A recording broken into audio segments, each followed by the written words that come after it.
നമ്മൾ 4 കാര്യത്തിൽ 2 കാര്യം പറഞ്ഞു കഴിഞ്ഞു. മൂന്നാമത്തെ കാര്യം എന്തായിരുന്നു? ആരെങ്കിലും ഒന്ന് പറയോ? അപ്പോൾ ഒന്നെന്തായിരുന്നു? ഈമാന്. 2 തഖ്വയാണ്. മൂന്നാമത്തെ വസീലയാണ്.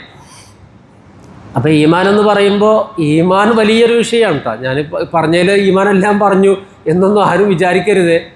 ഈമാൻ എന്ന് പറഞ്ഞാൽ ഇത് ഓരോ ബഹറാണ്. അപ്പം ഈമാനും തഖ്വയും പിന്നെ വസീലയുമാണ്. ഈ വസീല എന്ന് പറഞ്ഞാൽ, വസീല എന്ന വാക്കിൻ്റെ അർത്ഥം മാർഗം എന്നാണ്. അള്ളാഹുലേക്ക് എത്തിച്ചേരാനുള്ള മാർഗം എന്നാണ് അവിടെ വസീല എന്നോട് ഉദ്ദേശിക്കുന്നത്.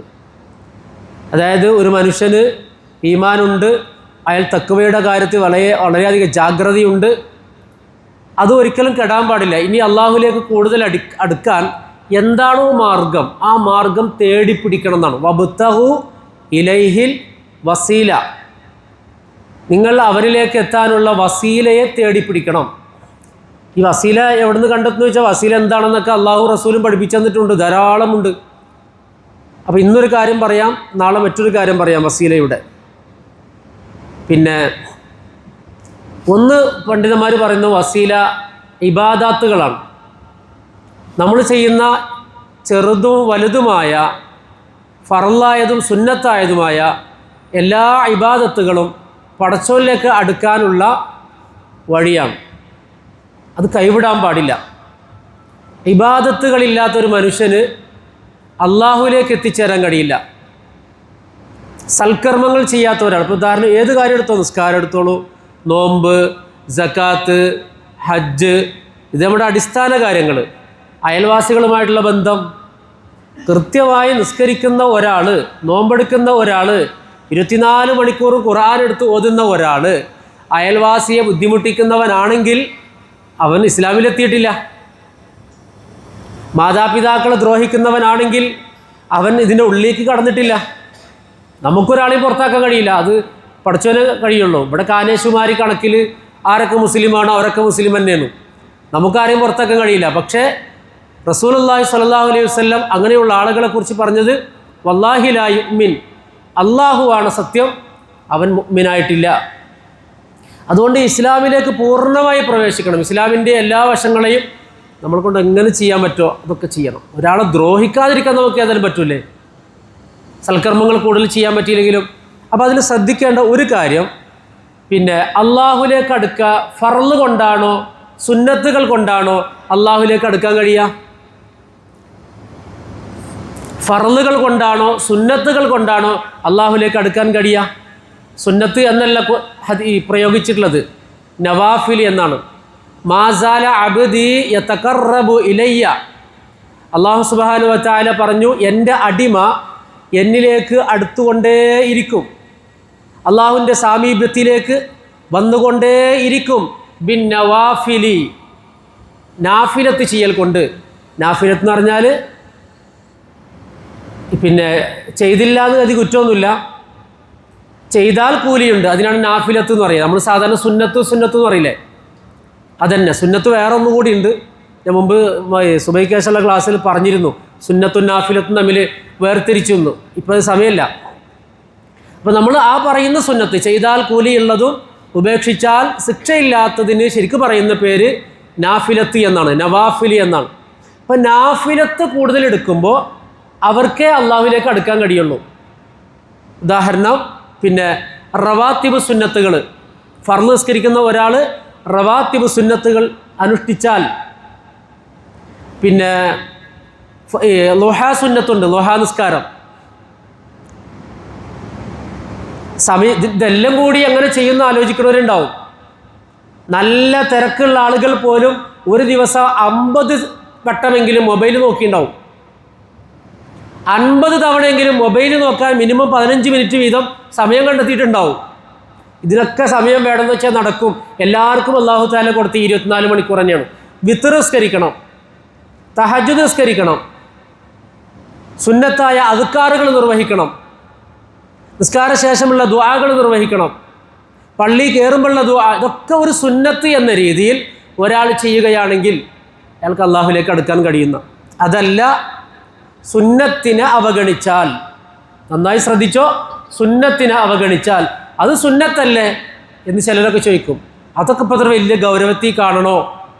അത് സുന്നത്തല്ലേ എന്ന് ആരെങ്കിലും പറയുന്നുണ്ടെങ്കിൽ, ഏതെങ്കിലും മൂവ്മെൻറ്റ്, ഇസ്ലാമിക ചരിത്രത്തിലെ മൂവ്മെൻറ്റുകളെ പരിശോധിക്കുമ്പോൾ അവർക്കൊരു സ്തംഭനാവസ്ഥ, ഒരു നിശ്ചലാവസ്ഥ നേരിടുന്ന സാഹചര്യമുണ്ടെങ്കിൽ അവരെക്കുറിച്ച് പഠിച്ചോളൂ. അവർ സുന്നത്തിനെ അവഗണിച്ചിട്ടുണ്ടാവും, ഉറപ്പാണ്. അവർ സുന്നത്തിനെ കൈയൊഴിഞ്ഞിട്ടുണ്ടാവും. കാരണം സുന്നത്ത് കൊണ്ട് മാത്രമേ നമുക്ക് മുന്നോട്ട് നീങ്ങാൻ കഴിയുള്ളൂ, അള്ളാഹുവിലേക്ക് അടുക്കാൻ കഴിയുള്ളൂ. അതുകൊണ്ട് ഞാൻ പലപ്പോഴും പറയാറുണ്ട്, ഇപ്പോൾ കുറേ ചെറുപ്പക്കാർ പിന്നെ ഈ പാൻറ്റൊക്കെ ഇങ്ങനെ മടക്കി വെച്ചൊക്കെ ചെയ്യണ കാണുമ്പോൾ വളരെ സന്തോഷം തോന്നും. ഒറ്റപ്പെട്ട ആളുകളും തുണി നിലത്ത് വലിച്ചിട്ട് പാൻറ്റൊക്കെ വല്ലാതെ ഇറക്കിയിട്ടിട്ടാണ് നിസ്കരിക്കുന്നത്. സുന്നത്തിനെതിരാണ്. ഇപ്പോഴും ഇങ്ങനെയൊക്കെ കൈകെട്ടുന്ന ആളുകളെ കാണാനുണ്ട്. പലതവണ പറഞ്ഞു, അവർ ക്ലാസ്സുകൾ കേൾക്കാണ്ടായിരിക്കും. ഇങ്ങനെ കൈകെട്ടുന്ന ആളുകളുണ്ട്. ഇങ്ങനെ കൈകെട്ടുന്ന രീതി ഇസ്ലാമിലില്ല, അത് സുന്നത്തിനെതിരാണ്. എത്രയോ ആളുകൾ, നിങ്ങൾ ചായക്കടയിൽ കയറി നോക്കിക്കോ, ഹോട്ടലിലൊക്കെ ഒന്ന് കയറി നോക്കിക്കോ, വേണ്ട നോമ്പ് തുറക്കുന്ന സമയത്ത് അവിടെ നോക്കിയാൽ മതി, ഇടത്തെ കൈ കൊണ്ട് തിന്നുകയോ കുടിക്കുകയോ ചെയ്യാൻ പാടില്ല എന്ന് റസൂലുള്ളാഹി സ്വല്ലല്ലാഹു അലൈഹി വസല്ലം പറഞ്ഞില്ലേ? എത്ര പേരത് ശ്രദ്ധിക്കുന്നുണ്ട്? ഒരുപാട് ആളുകൾ നോക്കിക്കോ, 90% ആളുകളും മുസ്ലിമീങ്ങളും ചായ കുടിക്കുന്നത് ഇടത്തെ കൈ കൊണ്ട്. ലാ തഅകുലു വലാ തശ്റബു ബിൽ യദിൽ യുസ്റ, നിങ്ങൾ ഇടത്തെ കൈ കൊണ്ട് തിന്നുകയോ കുടിക്കുകയോ ചെയ്യരുത്, വിലക്കിയതാണ്, ചെയ്യാൻ പാടില്ല. ഇടത്തെ കൈ കൊണ്ട് തിന്നുകയോ കുടിക്കുകയോ ചെയ്യാൻ പാടില്ല. കാരണം ഫൈന ശൈത്താന യഅകുലു വയശ്റബു ബിൽ യദിൽ യുസ്റ, ശൈത്താൻ തിന്നുന്നതും കുടിക്കുന്നതും ഇടത്തെ കൈ കൊണ്ടാണ്. പിന്നെ എങ്ങനെയാ നമ്മൾ ഇടത്തെ കൈ കൊണ്ട് കുടിക്കുക? ഇങ്ങനെ എണ്ണി പറഞ്ഞാൽ ഒത്തിരി കാര്യങ്ങളുണ്ട്, ഒരുപാട് കാര്യങ്ങൾ. നമ്മളതിന് പല ആളുകളും വലിയ വില ഒന്നും കൽപ്പിച്ചിട്ടില്ല. അത് സുന്നത്തല്ലേ, അത് സുന്നത്തല്ലേ എന്ന് പറഞ്ഞ് വളരെ ലാഘവത്തോടു കൂടി അത് നിർബന്ധമില്ലല്ലോ എന്ന് പറഞ്ഞു വിട്ടത്. മസാല അബ്ദി ബിന്നവാഫിലി യഖ്റബു ഹത്താ അകൂന ലഹു യദൻ വൽ അർജുലാ, അള്ളാഹുലേക്ക് അടുക്കാൻ ഉദ്ദേശിക്കുന്ന ആളുകൾ സുന്നത്തായ കാര്യങ്ങൾ, അള്ളാഹു നിർബന്ധമാക്കിയിട്ടില്ലാത്ത കാര്യങ്ങൾ കൂടുതലായി ചെയ്യുമ്പോൾ അവർക്ക് അള്ളാഹുലേക്ക് കൂടുതൽ അടുക്കാൻ കഴിയും. ഇതിപ്പോൾ അതുമായി ബന്ധപ്പെട്ട് പറയാൻ ഉദ്ദേശിക്കുന്നുള്ളൂ. അപ്പോൾ സൽക്കർമ്മങ്ങൾ എന്ത് ചെയ്യുക? അധികരിപ്പിക്കുക. ഇപ്പം തലയിൽ തലമറക്കൽ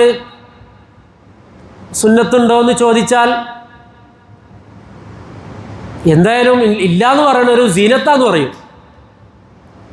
അപൂർവം ചില പണ്ഡിതന്മാരത് സുന്നത്തില്ല, സുന്നത്തിൻ്റെ ഗണത്തിൽ വരൂല എന്ന് പറയുന്നുണ്ട്. മഹാഭൂരിപക്ഷ പണ്ഡിതന്മാരും സുന്നത്തിൻ്റെ ഗണത്തിൽ പെടുത്തിയിട്ടുള്ളത്. ഇനി ഈ തലമറക്കാതെ നിസ്കരിച്ചാൽ നിസ്കാരം ശരിയാവും, ഒരു പ്രശ്നമില്ല, 100% ശരിയാകും. പക്ഷേ തലമറക്കുമ്പോൾ മിനിമം അത് സുന്നത്താണെന്ന് മഹാഭൂരിപക്ഷ പണ്ഡിതന്മാരും, അതല്ലെങ്കിൽ മിനിമം ഒരു സീനത്താണെന്നെങ്കിലും എല്ലാവരും പറഞ്ഞിട്ടുണ്ട്. സീനത്തെങ്കിലും നമ്മൾ എടുക്കണ്ടേ? എവിടെയാണ് നമുക്ക് പാളിച്ച പറ്റിയത്? ഇപ്പം താടി ഇതൊക്കെ പറഞ്ഞാൽ അപ്പം പറയാൻ എന്താ അറിയോ? ഇതൊക്കെ ഇപ്പോൾ വലിയ കാര്യം, ഇതൊക്കെ അവഗണിച്ചതിൻ്റെ ദുരന്തമാണ് ഇന്ന് നമ്മൾ അനുഭവിക്കുന്നത്. റസൂലുള്ളാഹി സ്വല്ലല്ലാഹു അലൈഹി വസല്ലം പറഞ്ഞ് പിന്നെ വഅഫുൽ ലിഹാന, താടിയെ ഉപദ്രവിക്കരുതെന്ന്. എന്തേ നമ്മൾ ഹദീസ് കാണാതെ പോയത്? നമ്മൾ വലിയ വലിയ കാര്യങ്ങളൊക്കെ ചർച്ച ചെയ്യുന്നുണ്ടല്ലോ. എല്ലാ ഇമാമും 4 മദ്ഹബിൽ 3 ഇമാമും പറഞ്ഞു ഈ താടിയെ ഉപദ്രവിക്കൽ ഹറാമാണെന്ന്. ഷാഫി ഇമാം പറഞ്ഞു ഹറാം എന്നങ്ങോട്ട് പറയാൻ പറ്റില്ലെങ്കിലും ശക്തമായ കറാഹത്താന്ന് പറഞ്ഞു ഷാഫി ഇമാം. ഇതെടുത്തോണ്ട് ഇപ്പോൾ ആകാശം ഇടിഞ്ഞു പൊളിഞ്ഞു വീഴോ? നമുക്ക് സുന്നത്തിൻ്റെ കൂലി കിട്ടൂലേ? അപ്പോൾ ഒരു കാര്യത്തെയും നമ്മൾ ചെറുതായി കാണൽ, എടുക്കാൻ സൗകര്യമുള്ള ആളുകൾ ചെറിയൊരു രീതിയിലെങ്കിലും അതിൻ്റെ ആ ഒരു എന്താ പറയുക, ചെറിയൊരു സാധനമെങ്കിലും വെച്ച് കഴിഞ്ഞാൽ എത്ര പ്രതിഫലമാണ് ഓരോ സെക്കൻഡിലും നമുക്ക് കിട്ടുന്നത്.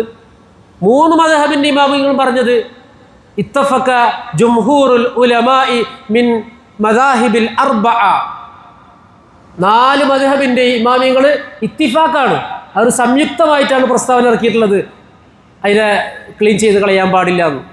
ഇനി എന്തെങ്കിലും അലർജി പ്രശ്നങ്ങളും ഒക്കെ ഉള്ളവരെ ഒറ്റക്കൊറ്റക്കല്ല ഞാനീ പറഞ്ഞിട്ടുണ്ട്, ഞാൻ പൊതുവായിട്ട് പറയണം. അതൊക്കെ അവരും പഠിച്ചവരും തമ്മിലുള്ള കാര്യം. ചെയ്ത് കഴിഞ്ഞാൽ ചെറിയൊരു സംഗതികൾ കിട്ടുമ്പോൾ അതിൻ്റെ കൂലി കിട്ടും. അല്ലാഹു സുബ്ഹാനഹു വ തആല നമുക്ക് അമലുകൾ ചെയ്യാൻ അള്ളാഹു തൗഫീക്ക് നൽകി അനുഗ്രഹിക്കുമാറാകട്ടെ. മാനായ റബ്ബ് നമ്മുടെ അമലുകൾ അള്ളാഹു സുബ്ഹാനഹു വ തആല പൂർണ്ണ അർത്ഥത്തിൽ നമ്മിൽ നിന്ന് സ്വീകരിക്കുമാറാകട്ടെ. അള്ളാഹുവെ, ഞങ്ങൾ ഒരുപാട് വീഴ്ചകൾ, ഒരുപാട് കുറവുകളുള്ള ആളുകളാണ് റഹ്മാനെ. അള്ളാഹുവെ ഞങ്ങൾക്ക് നീ മാപ്പ് നൽകണേ അല്ലാഹ്, ഞങ്ങൾക്ക് നീ പുറത്ത് തന്നെ റഹ്മാനെ. നിൻ്റെ റമദാൻ മാസത്തിനോട് ഞങ്ങൾ എന്തെങ്കിലും തെറ്റ് കാണിച്ചിട്ടുണ്ടെങ്കിൽ റബ്ബേ ഞങ്ങൾക്ക് നീ പൊറുക്കണേ റഹ്മാനെ, ഞങ്ങൾക്ക് നീ മാപ്പ് നൽകണേ റഹ്മാനെ.